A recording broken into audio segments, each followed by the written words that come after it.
La revista El Doctor en Casa presenta su programa El Doctor en Casa TV.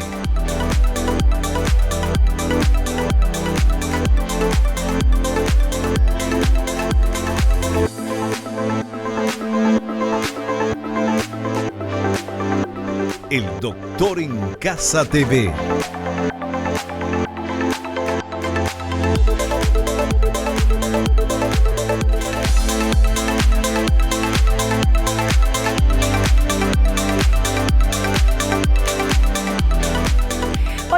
Hola, ¿cómo están todos? Muy, pero muy bienvenidos. Esto es El Doctor en Casa. Hoy vamos a hablar de lo que tenemos que saber sobre la alimentación si tenemos diabetes. Qué importante es esto, porque no es que el que tiene diabetes no puede comer nada, sino que sí puede alimentarse sabroso, variado, y de eso vamos a hablar con nuestra invitada, la licenciada Patricia López Soto. Ella es nutricionista especializada en diabetes, obesidad y cirugía bariátrica y educadora certificada en diabetes. Y veamos por favor la placa que nos da unos datos muy interesantes sobre el tema que vamos a hablar hoy. En el mundo, hoy, actualmente, 463 millones de personas tienen diabetes y se estima que aumente a 578 millones para el 2030 y a 700 millones para el 2045.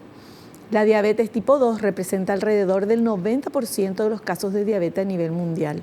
El término prediabetes es de uso cada vez más frecuente para referir a personas con tolerancia anormal a la glucosa o su alteración en ayunas. Las embarazadas con diabetes mellitus gestacional pueden tener bebés grandes para su edad gestacional, lo que aumenta el riesgo de complicaciones para la madre y el bebé en el embarazo y el parto. Pese a ser una enfermedad crónica, se puede tratar eficazmente a través de la educación, el apoyo, el estilo de vida saludable y la medicación que se requiera. Existe evidencia de que la diabetes tipo 2 es prevenible y cada vez hay más pruebas que demuestran su remisión en algunas personas. Bueno, dicho todo esto, que fue bastante, vamos a saludar a nuestra invitada, a la licenciada Patricia López Soto. ¿Qué tal, Patricia? Bienvenida al programa. Muchas gracias, súper bien, feliz de volver a estar con ustedes. Bueno, muy contenta de que estés con nosotros y el tema que me parece crucial, importante, porque qué pena da cuando una persona le diagnostican diabetes y lo primero que piensa es, me tengo que despedir de todo lo rico de la vida porque no voy a poder comer nada. Sí, así mismo es, Vivi.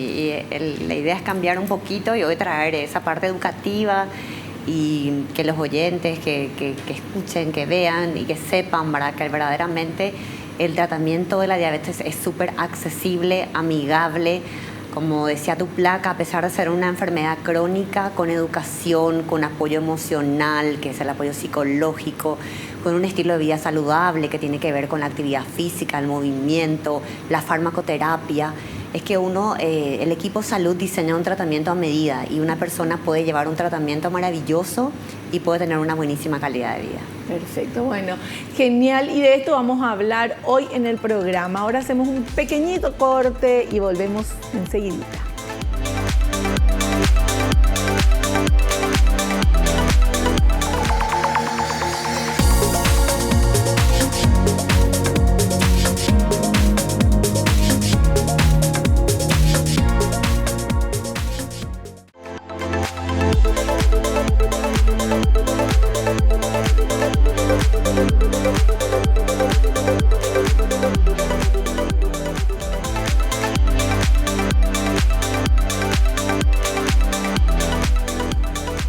Muy bien, ya estamos para comenzar. El tema de hoy, lo que tenemos que saber sobre la alimentación, lo que tenés que saber sobre la alimentación si tenés diabetes y lo que tenés que saber sobre la alimentación si alguien en tu familia tiene diabetes.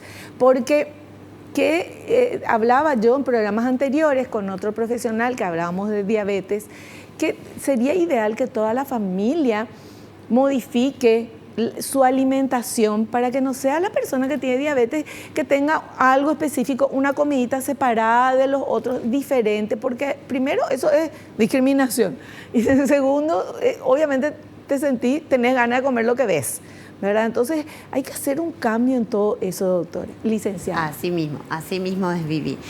Yo te podría contar ahora cuando nosotros analizamos las guías que trabajan en el mundo sobre el cuidado, como los estándares del cuidado médico, que cada año emite la Asociación Americana de Diabetes y dice que el objetivo central cuando nosotros hablamos de una intervención nutricional, que es el tema que nos convoca hoy, el objetivo es que esta persona y toda su familia pueda promover estilo de alimentación saludable. O sea, el objetivo es que nosotros promovamos alimentación saludable, pero para toda la familia.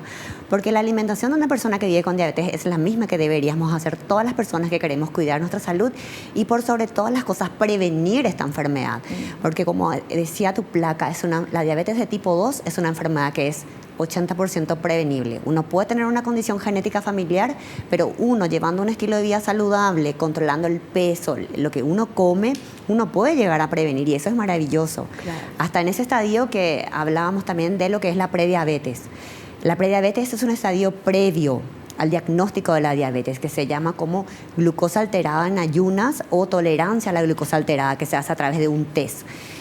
Entonces, cuando uno sabe que está en ese estadio, todavía estamos a tiempo de salir y es una ventana maravillosa. No estás destinado a tener diabetes si te dicen tenés prediabetes. Así mismo. Ah, bueno, genial. Eso es maravilloso. Entonces, para que la gente sepa, ¿verdad?, que hasta una persona que está en estadio de prediabetes, trabajando de forma enérgica, educación, alimentación, ejercicio, programando el sueño, que son todos los cuidados que hoy se requiere, uno puede hacer prevención. Entonces salir de un estadio que es reversible es maravilloso, porque el diagnóstico ya de una enfermedad crónica ya es irreversible. Cuando uno ya es diagnosticado, lo que ya tenemos que hacer es hacer el mejor tratamiento que podamos. Claro, cuando ya sos diagnosticado con diabetes, eso no se puede revertir. No se puede revertir. Pero sí podés tener una calidad de vida buenísima. Así mismo. Pero siguiendo ciertos tips. Así mismo. Y también hablando de los diferentes tipos de diabetes, como mencionabas,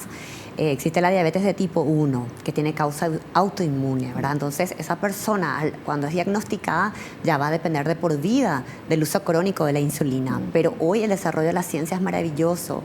Y los análogos de insulina, lo que tenemos hoy en el mercado, es demasiado interesante cómo uno puede hacer una insulinoterapia intensificada y uno puede simular lo máximo una secreción normal de una persona que no tiene diabetes. Y todo eso se adapta con la educación que uno hace. La educación diabetológica es un pilar fundamental en el tratamiento.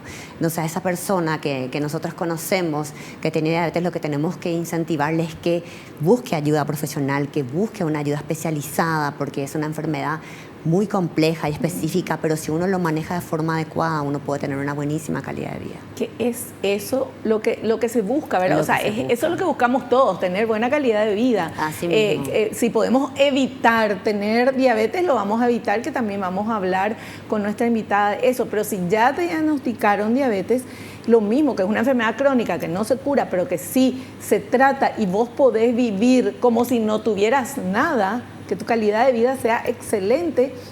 De eso se trata acá nuestro programa, El Doctor en Casa. Eso es lo que queremos. Queremos llevar esta cultura de la prevención, que es algo que nos falta específicamente a nosotros los paraguayos, ¿verdad? Por nuestra cultura, por la costumbre, por lo que sea, no tenemos, y por el déficit de atención de salud pública también, ¿verdad? No tenemos esa costumbre de prevenir, de hacer el chequeo anual, de ver en esta época del año, no me hice ningún análisis, no hice nada, me siento bien, pero me voy a ir a ver cómo estoy. Eso nos falta y eso es lo que queremos acá desde El Doctor en Casa.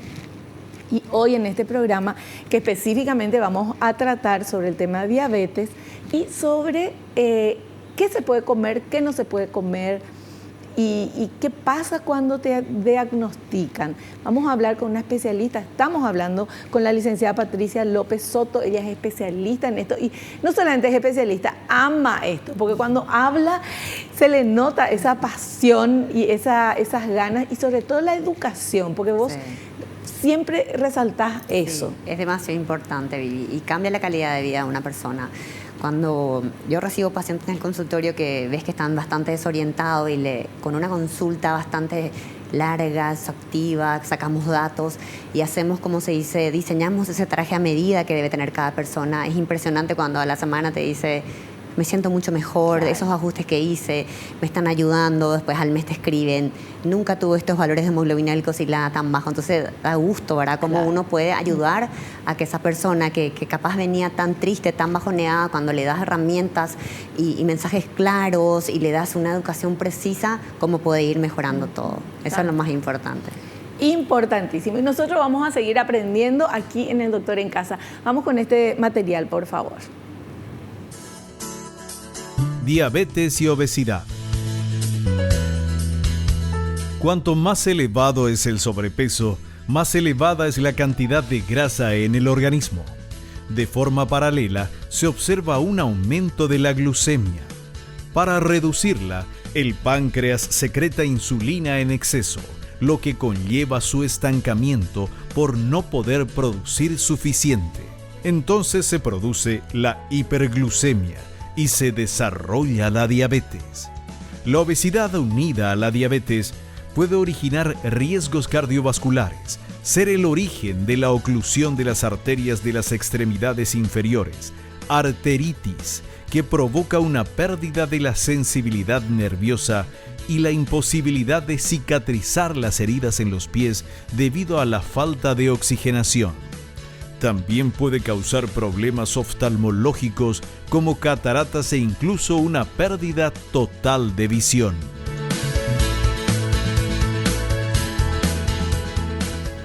Así mismo, Vivi, es súper complejo el tratamiento cuando vemos las personas que son diagnosticadas con diabetes de tipo 2, que representa aproximadamente el 90% de las personas que viven con diabetes en el mundo. Este grupo etario, casi el 80%, tiene obesidad. Entonces es un porcentaje súper elevado que lo que uno puede entender ahí es que la causa que, teniendo esa condición genética que hizo que desarrollara el diagnóstico de la diabetes tipo 2 es la obesidad. Porque la obesidad, como vimos también en programas anteriores, es un estado de inflamación celular donde el organismo se disregula por completo. Entonces tenemos alteración de lípidos que circulan en sangre, tenemos aumento del volumen celular, tenemos aumento de lo que sería la circulación de nutrientes en exceso, ¿verdad? Por un desorden alimentario causado por una alimentación alta en grasas, alta en azúcares refinados.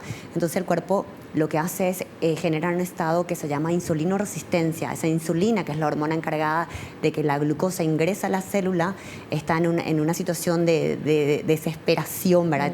Trata de compensar, pero llega un momento que ya no puede y ahí es como que cae esa concentración elevada y se hace el diagnóstico de la enfermedad.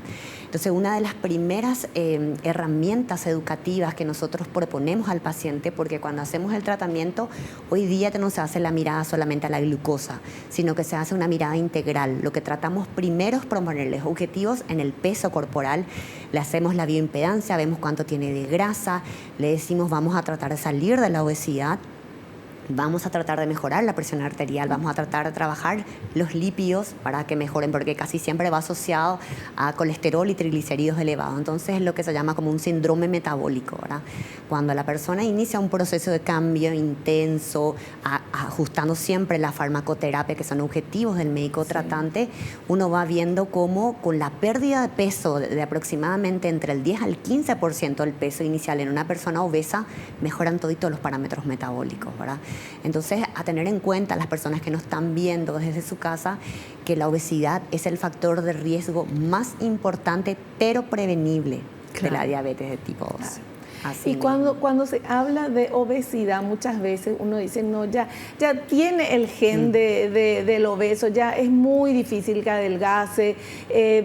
Hay gente obesa que hace dieta, que comienza a moverse y no va, y baja, no sé, 1 kilo, 2 kilos angá, y no se nota eso porque tiene muchos kilos de más. ¿Qué le decís? Sí, a estas personas lo que tienen que pensar es que la obesidad, así mismo como la diabetes, es una enfermedad crónica, sí. Eso es lo primero que uno tiene que pensar.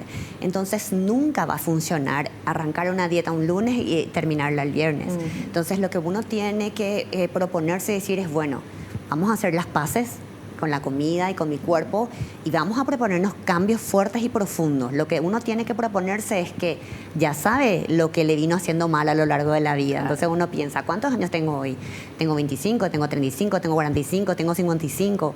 Y en mi práctica me sorprende cómo recibo gente mayor. Yo trabajo con muchos pacientes mayores y nunca hay una edad para cambiar. Sí. Hace poco tuve la experiencia de atender a un extranjero, a un suizo que vivía hace muchos años en nuestro país, y me sorprendió y me dijo, usted me despertó y me motivó al cambio. Diagnosticado con diabetes tipo 2 a los 70 y pico años. Te imagino. Y se propuso los cambios, y a los 3 meses parecía como que ya no tuviera la enfermedad, ¿verdad? Porque se propuso y lo logró. Entonces, las personas que tienen obesidad tienen que acercarse a un equipo especializado en eso. No debe ser una dieta de moda, ni una dieta que uno se lo propone por sí. Tiene que buscar una ayuda profesional, un sostén. Si necesita ayuda psicológica también la tiene que agregar. Ahora tenemos muchos fármacos, ahora están los fármacos que también se prescriben tanto como para la diabetes tipo 2, que hoy están aprobados para la obesidad. Hoy tenemos muchas herramientas eficaces para el cambio, y entonces le aliento a esas personas que nos están viendo que busquen ayuda, que traten de mejorar el peso, porque van a mejorar y van a prevenir una enfermedad crónica, porque la diabetes es la sombra de la obesidad, de la diabetes de tipo 2. Así mismo. Ahí está. O sea que se puede, no importa cuántos miles de kilos de más uno tenga. No importa, y hay muchísimas herramientas, así como también sabemos que la cirugía bariátrica también es una herramienta eficaz. Entonces, siempre se tiene que individualizar el tratamiento, pero se puede, y es lo más eficaz, y vamos a decir, de bajo costo, porque cuando arrancamos, las personas que tienen algún conocido, algún familiar, saben lo costoso que es el tratamiento de una enfermedad crónica que te va a acompañar toda la vida. Claro. Entonces, si uno puede invertir su tiempo, su esfuerzo en mejorar y en prevenir, es lo mejor que puede hacer. El tema es decidirse, dar ese primer paso, de ir a consultar con un profesional que pueda orientarte, como por ejemplo nuestra invitada.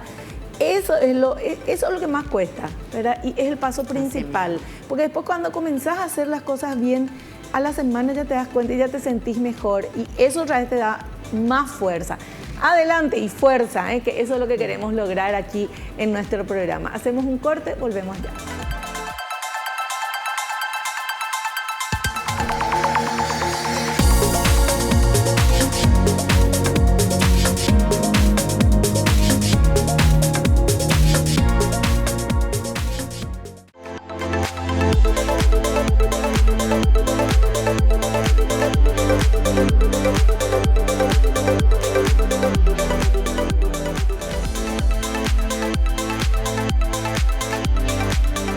Bueno, continuamos hablando de este tema súper interesante, porque hablamos de diabetes, pero hablamos de cómo tiene que ser vamos a hablar de cómo tiene que ser la alimentación si tenés diabetes. Y tenemos este otro material que habla de las dos cosas que tenemos que hacer bien, todos.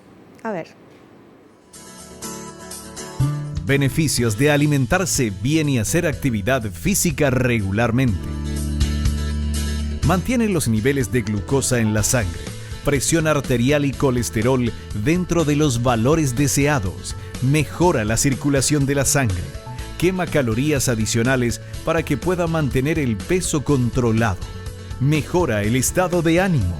El ejercicio puede prevenir caídas y mejorar la memoria en los adultos mayores. Puede ayudar a dormir mejor.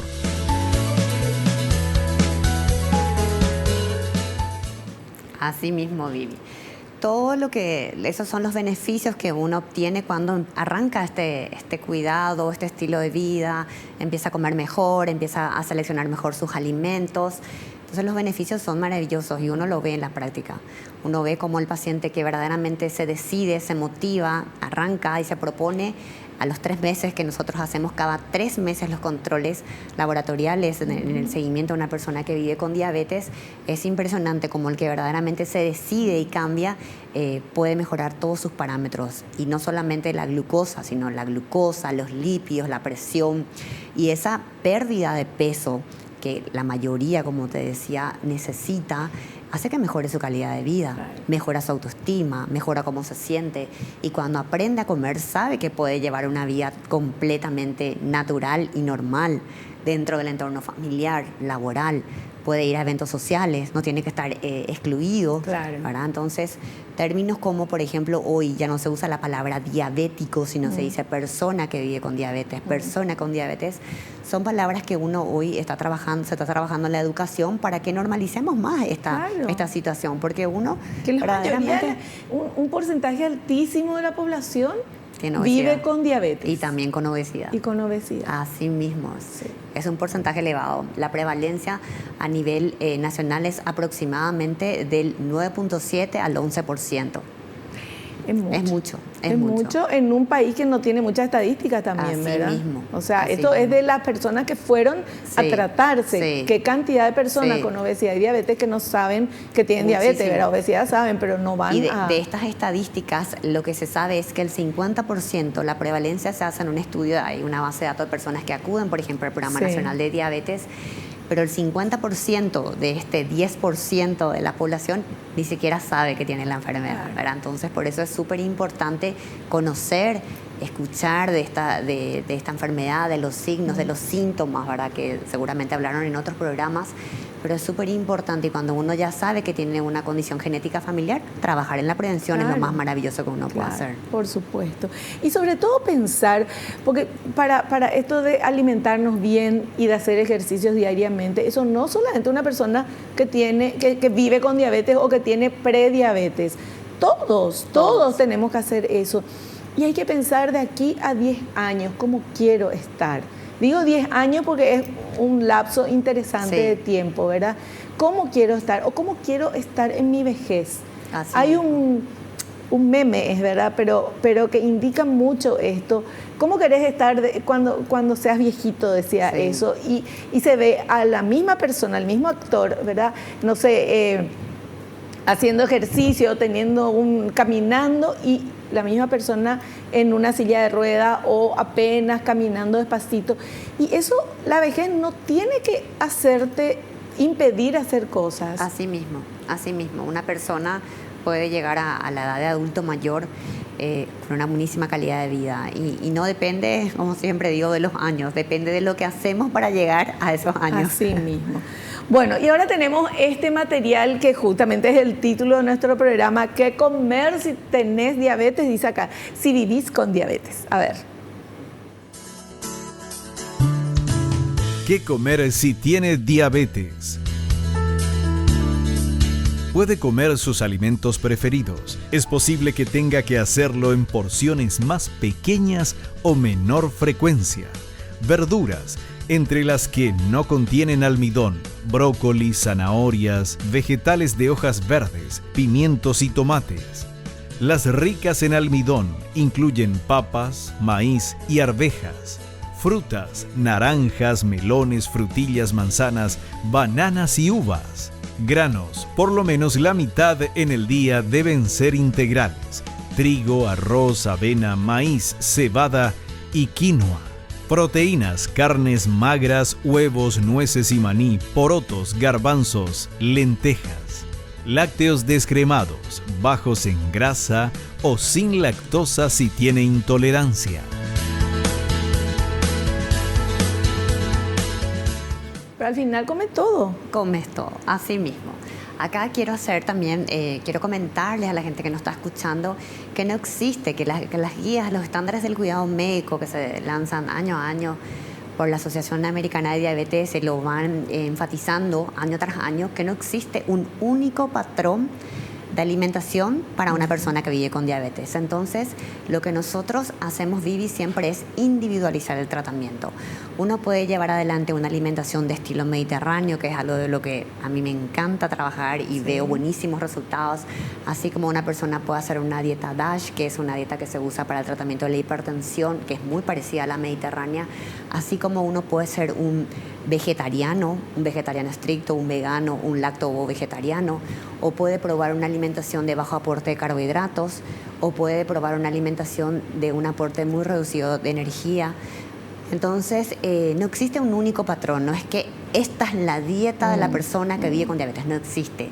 Lo que tratamos es de hacer esa mejor selección, como veíamos recién en el material, trabajar toda la variedad más natural que uno pueda conseguir de frutas, verduras en estado fresco, usar grasas que tengan aportes de antioxidantes, de polifenoles, ¿verdad?, que mejoran los lípidos, que mejora el estado, porque recordemos siempre que cuando hablamos de esta enfermedad y asociado a la obesidad, lo que siempre vemos es un estado de inflamación celular. Sí. La persona se encuentra inflamada. Y cuando empezamos a trabajar sobre estos patrones de alimentación, lo que empezamos a ver es que ese contenido de fibra, de polifenoles, de antioxidante, hace que esa inflamación empiece a bajar y todo el metabolismo celular empieza a mejorar, ¿verdad? Entonces ese es el objetivo, seleccionar la mejor calidad. Y te quisiera dar un poquito énfasis en lo que es la alimentación de estilo mediterráneo, que lo que propone en la base, como trabajan como una pirámide, es que dice que diariamente nuestra alimentación tiene que tener una buenísima variedad de frutas y verduras en estado fresco entero, una variedad de cereales integrales para utilizar trigo, avena, cebada, centeno, trabajar con semillas, que nuestra grasa número 1 de preferencia debe ser el aceite de oliva extra virgen, también por su contenido de polifenoles y de antioxidantes, que tenemos que introducir lácteos descremados, pero lo vamos moderando un poquito más. También moderamos el consumo de pescados, ¿verdad? Y minimizar el consumo de carnes rojas y alimentos procesados, así como el postre, las cosas dulces, lo dejamos para ocasiones especiales. Entonces, como estamos viendo, es una alimentación demasiado sencilla, demasiado accesible, demasiado llevadera, donde uno no tiene que privarse de cosas. Eso no es restrictiva. Así mismo, uno puede comer una deliciosa pasta en un plato equilibrado con mitad de vegetales en una ensalada mixta con aceite de oliva. Uno puede compartir un pescado con unas papas al horno, con una ensalada mixta. Entonces, es una alimentación muy saludable y sostenible. Y ahí es donde tenemos que hacer siempre el enfoque que tiene que ser familiar, que todos deberíamos hacer. La persona que ya tiene la enfermedad va a tratarla de mejor forma y los que no tienen la enfermedad lo van a prevenir. Me encanta realmente.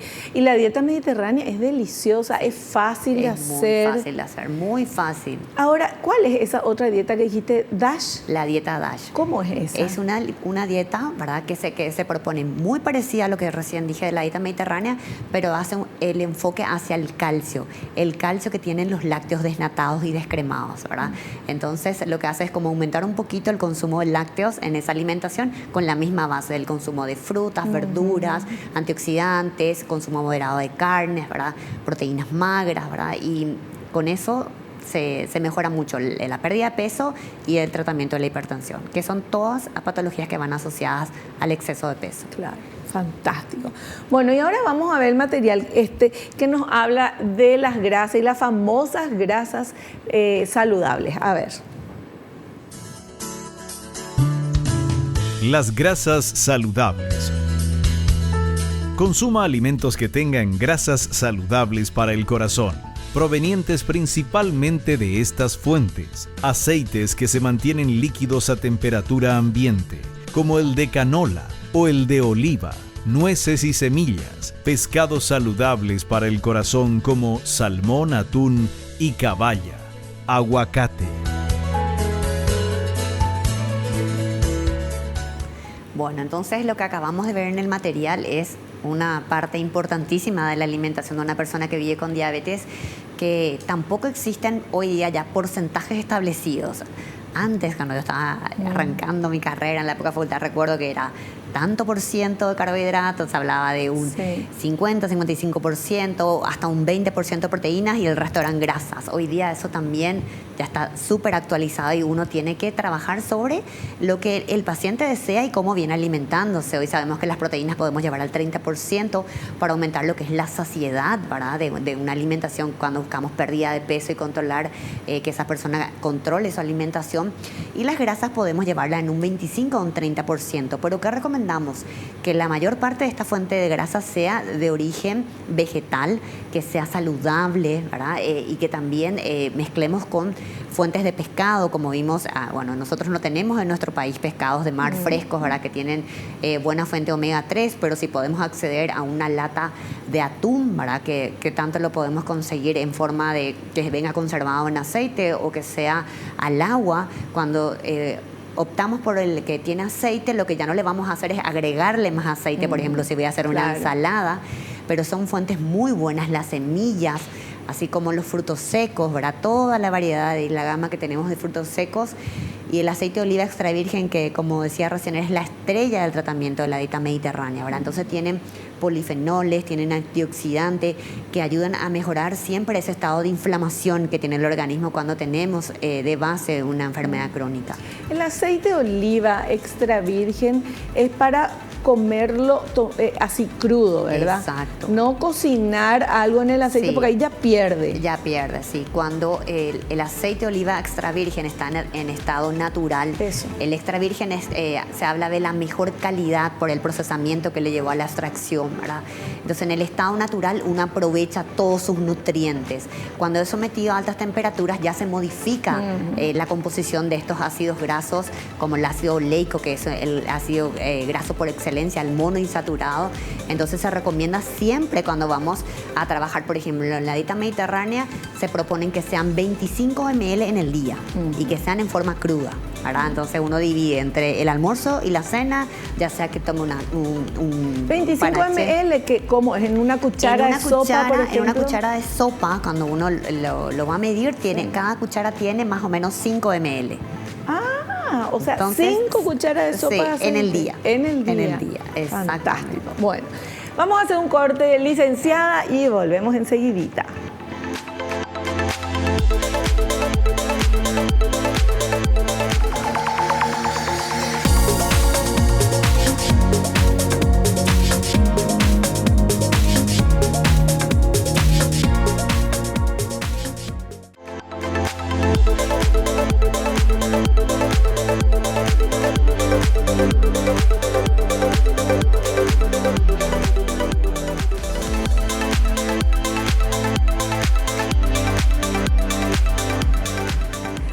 Bueno, y ahora vamos a ver el material que habla de cuáles son los alimentos y las bebidas que se deben limitar. Vamos a ver. Alimentos y bebidas que debe limitar. Alimentos fritos y otros ricos en grasas saturadas y grasas trans. Alimentos con alto contenido de sal, bollería y helados. Bebidas con azúcares agregados, como jugos, gaseosas y bebidas para deporte o energéticas. Tome agua. Considere la posibilidad de usar un sustituto del azúcar en su café o té. Si toma alcohol, hágalo con moderación. Si usa insulina, el alcohol puede hacer que su nivel de glucosa en la sangre baje demasiado.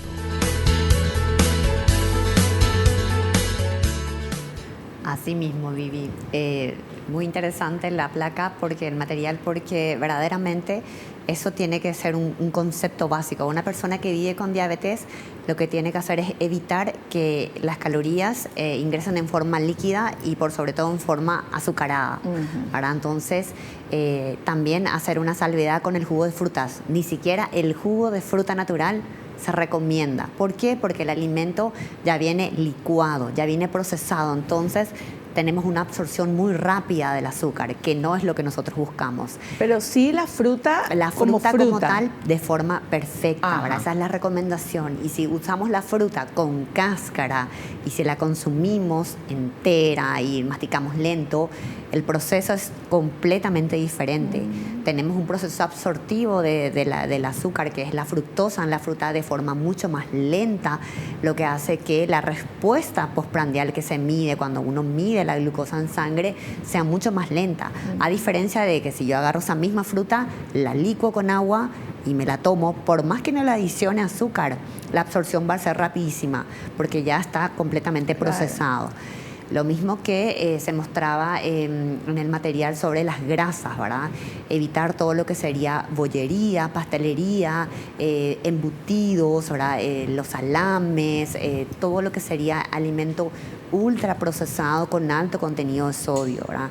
Cuando decíamos que las personas, el 90% de las personas que viven con diabetes son de tipo 2, tienen obesidad, la mayoría también tiene hipertensión.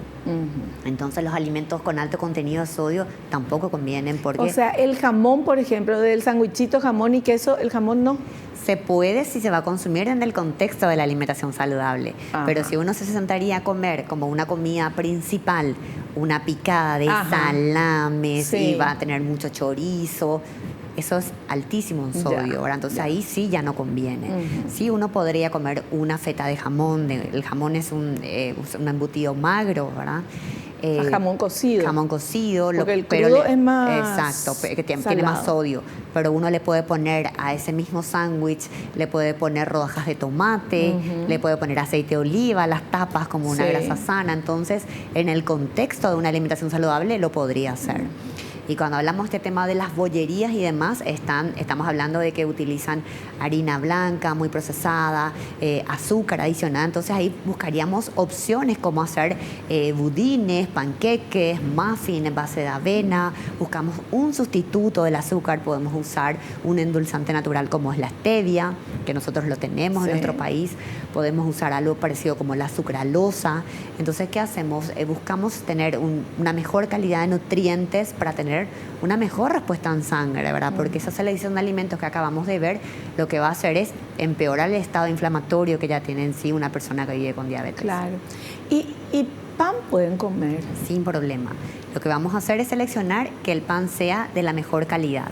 Entonces, cuando estamos hablando en aporte y contenido de carbohidratos, que es algo que nosotros contamos en las personas que utilizan insulina y por sobre todas las cosas en las personas que viven con diabetes tipo 1, donde se les enseña la metodología del conteo de carbohidratos, lo que tenemos que saber es que el pan blanco y el pan integral tienen casi la misma concentración de carbohidratos de la fuente, pero uno tiene fibra. Y al tener fibra, que puede ser que está en la cáscara, también el germen del trigo, por ejemplo, de la avena, lo que hace es que se absorba más lentamente ese pan. Entonces el pan integral, y si a ese pan integral seleccionamos con semillas, mejor todavía, claro, porque tiene más fibra. El tema es de cómo se absorbe lo que ingerimos. Exacto, y de eso depende en qué forma o formato está lo que ingerimos. Así mismo. Seleccionar por eso lo que decíamos de la dieta mediterránea, de granos integrales. Cuanto más íntegro es la calidad del alimento. Si yo preparo un panqueque de la avena, que yo lo licuo, es harina de avena, es un cereal 100% íntegro, es integral, no sufrió ningún proceso, no se modificó. Entonces eso me encantaría que la gente que nos está viendo lo sepa, ¿verdad? Porque yo trabajo mucho estos tabús cuando recibo pacientes y me dicen, tienen mucho miedo, o me dicen, estoy comiendo sin gluten, sin esto, o sea, empiezan a como que no tienen idea de esta selección o le tienen miedo a determinados alimentos, pero porque muchas veces se les dice una vez que saben de ese diagnóstico. Entonces, que yo tenía entendido que pan, por ejemplo, panificados no tenían que comer ni nada de pasta por la harina, porque después se transforma y bla, bla, bla, todo eso. Y lo que uno tiene que hacer es seleccionar bien la fuente. Lo mismo en las pastas. Las pastas, por ejemplo, recomendamos que uno pueda obtener de un fideo de trigo duro. El trigo duro es la calidad de vuelta del trigo que se absorbe más lentamente, se cocina y no pasa mucho la cocción. ¿Cuál es el trigo duro? El trigo duro es cuando nosotros vamos a ir a comprar una pasta, vemos en las letritas más pequeñas dice fideo elaborado en base a trigo duro o trigo candial. Jamás leí eso, ni sabía. Y es una letra muy pequeñita. Y el trigo y fideos, ¿cómo se llama? Esos integrales. También. Son en base a trigo duro, pero son integrales. Ahora, y ahí tienen más fibra. Pero una persona que tiene diabetes o que quiere mejorar o quiere prevenir la diabetes, puede empezar a comer una pasta blanca, como es, que tiene un poco fuente de fibra, tiene proteínas, ¿verdad? Pero de trigo duro o candial, que tenemos en todos los supermercados, en todos. Ahora voy a mirar, la próxima vez al súper voy a mirar. Entonces, pequeños cambios que uno le pueda ir haciendo a esta alimentación hace que controle completamente diferente lo que sería la respuesta en sangre de la glucosa. Es que lo que yo estoy escuchando ahora en este programa es absolutamente diferente a todo lo que yo pensaba de que realmente es lo que no podían comer las personas que viven con diabetes. Sin embargo, Así acá mismo. estamos derribando tabúes impresionantes. Así mismo. Y esa es la idea, que esto llegue a los hogares que nos están viendo hoy, ¿verdad? Y una esperanza para las personas que viven mismo. con diabetes, porque van a poder comer pan, van a poder comer un fideíto. Y vienen con la idea de muchísima gente que ni siquiera pueden comer fruta, que no pueden comer pan, y empiezan a comer otras alternativas que de repente hasta empeoran su valor porque de glucosa. son menos naturales, ¿verdad? Exacto. Y muchos trabajan desde el desconocimiento. Por eso que yo siempre hablo que la educación hace una gran diferencia. Tal cual. Bueno, y vamos con el siguiente y último material. A ver. ¿Cuándo debo comer si tengo diabetes? Dependiendo de las medicinas para la diabetes o el tipo de insulina que use, es posible que tenga que comer todos los días a la misma hora. Si usa insulina a la hora de comer, los horarios de comida pueden ser más flexibles. Si usa insulina y omite o retrasa una comida, su nivel de glucosa en la sangre puede bajar demasiado. Debe establecer con el especialista cuándo debe comer y si debe hacerlo antes y después de hacer una actividad física. Bueno, este material súper interesante porque podemos hablar de muchas cosas que siempre vamos a ver que la indicación de la terapia, porque eso es una terapia nutricional, cuando nosotros vemos al paciente, lo primero que tenemos que ver es el tipo de farmacoterapia que está teniendo, ¿verdad? Entonces tenemos que ver cuál es la respuesta, conocer el fármaco y saber si ese fármaco tiene la característica de generar bajones de glucosa que se llaman hipoglicemias. Cuando desciende la glucosa por debajo de 70 miligramos por decilitro, entonces tenemos que tener cuidado con la alimentación. Yo no le puedo decir al paciente, sí, usted puede cenar un bife con ensalada sabiendo que el fármaco le puede generar bajones de azúcar. Entonces ahí es donde se tiene que individualizar súper bien el tratamiento. Entonces podemos separar por una parte la diabetes de tipo 2. De inicio usamos fármacos orales, en una primera etapa mejoran los valores de glucosa, pero después hay veces que tenemos que combinar fármacos y ya le agregamos un segundo fármaco, que el primero mejoraba sobre la sensibilidad y el otro ya genera bajones de glucosa. Entonces ahí tenemos que decirle a la persona que va a tener que distribuir, por ejemplo, esta cantidad de carbohidratos que consensuamos con el paciente, pero a lo largo de todo el día. ¿Para qué? Para trabajar sobre valores normales que nosotros llamamos tiempos en rango. Que nosotros queremos que una persona que vive con diabetes maneje valores de glucosa entre 70 a 180 después de las 2 horas de comer. Serían como un tiempo en rango, valor objetivo. Pero ¿qué pasa cuando una persona tiene diabetes tipo 1? Ahí netamente lo que nosotros hacemos es educar y empoderar a esta persona, porque buscaríamos que tenga un tratamiento que se llama insulinoterapia intensificada para que pueda ajustar lo que come, ¿verdad?, a la cantidad de insulina que utiliza. Porque tenemos diferentes tipos de insulina. Tenemos una insulina que actúa de forma lenta a lo largo del día, que normalmente se aplica entre 1 a 2 veces en el día, pero luego esta persona cuando come tiene que volver a utilizar otra insulina que es la que actúa muy rápidamente. Entonces ahí es que siempre tenemos que ordenar esa alimentación. Si yo voy a utilizar en mi alimentación carbohidratos, los tengo que contar. Y ahí se aprende una metodología que es de conteo de carbohidratos para poder ajustar esa dosis. Entonces, si nosotros educamos a esta persona, la empoderamos y aprende esta metodología, el tratamiento se vuelve completamente flexible, porque él puede decir, ahora como un salmón con unos vegetales grillados, salteados, y sabe que si el valor de glucosa con el que inicia la comida está normal, no necesita agregar esa insulina que actúa de forma rápida. Entonces, una persona puede llevar una vida completamente flexible y sostenible. Qué maravilla. Entonces, hay que conocer muy bien el tratamiento de la persona. Así mismo, me encanta el programa de hoy. Hacemos un corte y volvemos ya.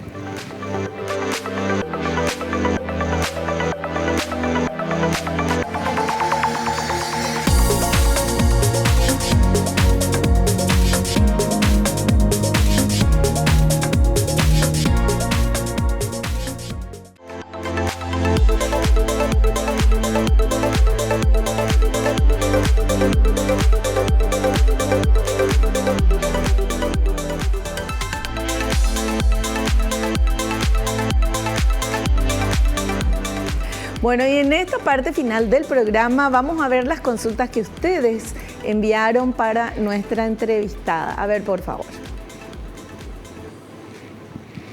Si un producto dice sin azúcar, ¿lo puedo consumir libremente si tengo diabetes? Y no, la respuesta rotundamente es que no, porque lo que nosotros tenemos, si dice sin azúcar, también uno de nuestros pilares en la educación nutricional y diabetológica es enseñarle a nuestro paciente que aprenda a leer las etiquetas nutricionales, Vivi, que es súper importante. Entonces, lo que normalmente suele decir un producto es sin azúcares agregados, pero no sabemos si estamos hablando de una galletita, por llamarlo así. Hay que ver, la fuente no le agregó sacarosa, azúcar de mesa, pero la harina que está hecha a base de trigo tiene carbohidratos. Entonces lo que nos interesa siempre saber es cuánto de carbohidrato hay en la porción que yo voy a comer. Entonces ahí tenemos que aprender a leer esa etiqueta y decir, ok, galletitas sin azúcares adicionadas. Entonces, ¿cuánto voy a comer? ¿Serán 2, 3 galletitas? Leo la etiqueta nutricional y si me dice, tiene 20 gramos de carbohidrato, bueno, es una porción que puede ser parte de una merienda o de un desayuno, pero no es que sean de libre consumo. Claro, y no comerme todo el paquete. No comerme todo el paquete. Aprender a comer, a leer la etiqueta y a comer la porción que nos conviene. Perfecto. Siguiente consulta. ¿Hay relación entre los trastornos del sueño y la diabetes? Sí, así mismo. Como en cualquier patología crónica o en cualquier situación que una persona que tampoco sufra de una enfermedad crónica, las alteraciones del sueño sabemos que tienen consecuencias, ¿verdad? Desde lo que sería nuestra alteración del ritmo circadiano, que son una secreción natural de hormonas que empieza desde el amanecer al anochecer. Cuando uno no duerme de forma adecuada, también el cuerpo amanece alterado, ¿verdad? Ya el metabolismo celular no es el mismo. A veces una persona que no concilió bien el sueño ya de por sí amanece con una glucosa elevada. Entonces es súper importante hablar. Hoy se habla mucho de la higiene del sueño. Se le pregunta mucho al paciente en la consulta. Entonces estimulamos de que haga una cena temprana, que no cargue mucho el estómago antes de ir, que más o menos trate de esperar 2 horas antes de dormir si cenó tarde. Y que pueda ya sacar lo que sería luces como la pantalla, el celular y tratar de inducir a un sueño para que sea lo más reparador, para que uno amanezca con valores más estrechos de glucosa y que todo lo que hagamos en el día funcione mejor. Vamos con otra preguntita. ¿Se debe tener algún tipo de cuidado en el consumo de carne si se tiene diabetes? Sí, la recomendación de carne siempre va a ser moderada. Moderada y en el contexto de la alimentación saludable, ¿verdad? La carne es fuente de proteína, así como de proteína también de grasa. Entonces no va a ser lo mismo si en la indicación del paciente le decimos cometa un bife de 150 gramos a que él se coma medio kilo asado. Claro. Entonces ahí estamos hablando que también dependiendo de la situación clínica del paciente, no es lo mismo una persona que tiene un buen control a una persona que ya tiene, por ejemplo, una enfermedad renal iniciando. Para entonces el exceso de carne significa exceso de grasa y exceso de proteínas en la alimentación. Entonces la recomendación siempre va a ser que esto sea moderado. Perfecto.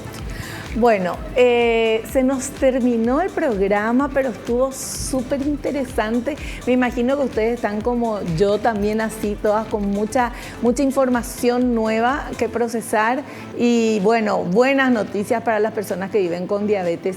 Licenciada, gracias por tu tiempo y por enseñarnos. Nos diste una clase magistral hoy. Muchísimas gracias, Vivi. Para mí es un placer. Soy educadora en diabetes y me apasiona la educación diabetológica. Entonces, les insto a todas las personas que nos están viendo de que no tengan miedo. Si hoy día tienen un tratamiento o no llegaron a tener una persona que los escuche, que busquen un especialista y que puedan hacerlo. Así mismo. Muchas gracias. Gracias. Nosotros nos despedimos hasta el próximo programa, si Dios así lo permite. Y no te olvides lo que te digo siempre, porque es cierto, naciste para ser feliz, no te conformes con menos. Chao, chao.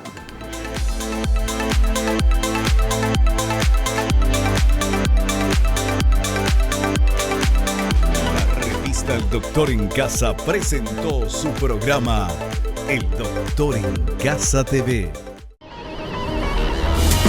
Fue una realización de Alican